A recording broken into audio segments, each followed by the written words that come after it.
This is Matthew 17, verses 1 through 8. After 6 days, Jesus took Peter, James, and John, his brother, and led them up a high mountain by themselves. And he was transfigured before them. His face shone like the sun, and his clothes became white as light.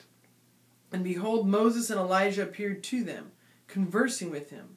Then Peter said to Jesus in reply, Lord, it is good that we are here. If you wish, I will make 3 tents here, one for you, one for Moses, and one for Elijah. While he was still speaking, behold, a bright cloud cast a shadow over them. Then from the cloud came a voice that said, This is my beloved Son, with whom I am well pleased. Listen to him. When the disciples heard this, they fell prostrate and were very much afraid. But Jesus came and touched them, and saying, Rise and do not be afraid. And when the disciples raised their eyes, they saw no one else but Jesus alone. So what is the Transfiguration? Transfiguration is a revelation, or really a direct perception by the apostles, by these 3 disciples, of some deeper truth, particularly a truth about Jesus. The disciples are perceiving directly, seeing a truth that cannot come to them through any other means than by a change in their awareness, a change in their perception.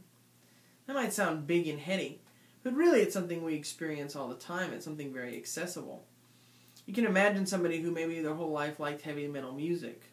They were told by somebody who loved Beethoven, well, that's not really music. I mean, it's not truly great music. And maybe the heavy metal listener would get down on the musician saying, oh, well, music is just a matter of taste. You know, it's just whatever you happen to like. There is no great music and not great music. There's just music that you like. Then one day, maybe while going to sleep, our heavy metal fan hears a little Beethoven's Ninth Symphony. And all of a sudden it sinks in. He may have heard this before, but in this moment it's different. He knows now what our classical music fan was talking about, that there's music and there's great music.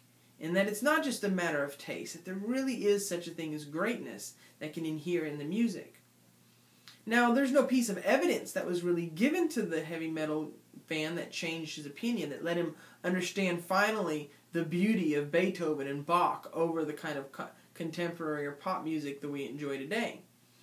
No, what changed was in his head. He perceived something in that moment, and it's hard to say why or how.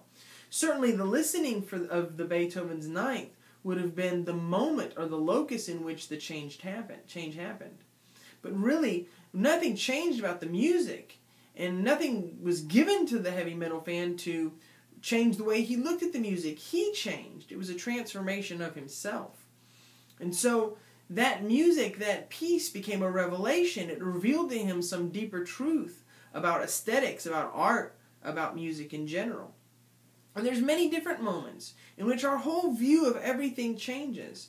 That an experience takes place which lets us understand something deeper about the world. You know, it's not enough to give a person a math problem over and over and over again. Math has to kind of come to a person. The repetition is really giving somebody an opportunity to have a revelation, to let the truth seep into their heart. And I think this is what's happening to Jesus' disciples. They go up on a mountain, and that's very important because in the Old Testament, God begins his life living on mountains. God lives in particular places in the Old Testament. The mountain is God's home. Sinai is where he comes down when he comes from heaven and where he lives. This is a particular place and a particular time in which God is unusually present. Over time, God's home moved from that mountain to the tabernacle, to the tents that followed the Jews around. So God's particular locus, his particular home, was found within the tabernacle. And then eventually that home moved to Solomon's temple. God lived in the temple. So these are particular places in which God dwelled. So the going up to the mountain was an opportunity for Peter and James and John to see things differently. And when they looked at Jesus on that mountain, they perceived a direct truth, the truth that Jesus is divine. You see, the talk of the tabernacles, of the tents that Peter sets up for Moses and Elijah and for Jesus are really about trying to contain the divine experience. They're about giving a particular place for within which God can dwell. But the deeper truth, the truth that was really coming to them, was that God dwelled in Jesus. That Jesus is the home of God. This is the direct truth that Peter, James, and John are perceiving. For the first time, Jesus is painted as God to other people. This is a truth that will not fully come to anybody else until after the resurrection. Peter, James, and John see directly. It is revealed to them what will eventually be revealed to others after the resurrection, that in Jesus God lives.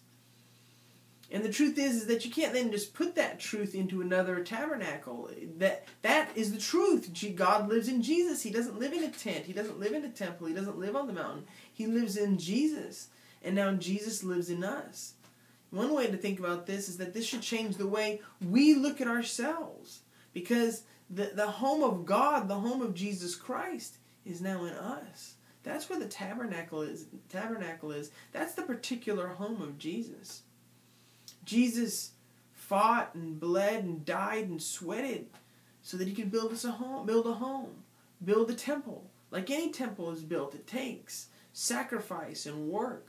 That temple is built in our hearts. And that's where we need to go when we look for God. If we look within, we can experience the transfigured Jesus ourselves. We can have the experience that Peter, James, and John did. The resurrection isn't something only for the future. It's something for right here, right now, in our own hearts. Now, ultimately, the goal is to transform the world, to transfigure the world, to make the world the home of God. That's what we are supposed to go out and do. That's the reason why this home was made in our hearts.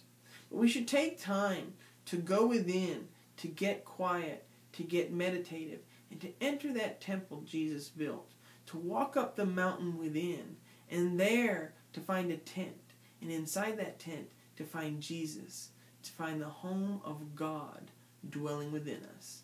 Amen.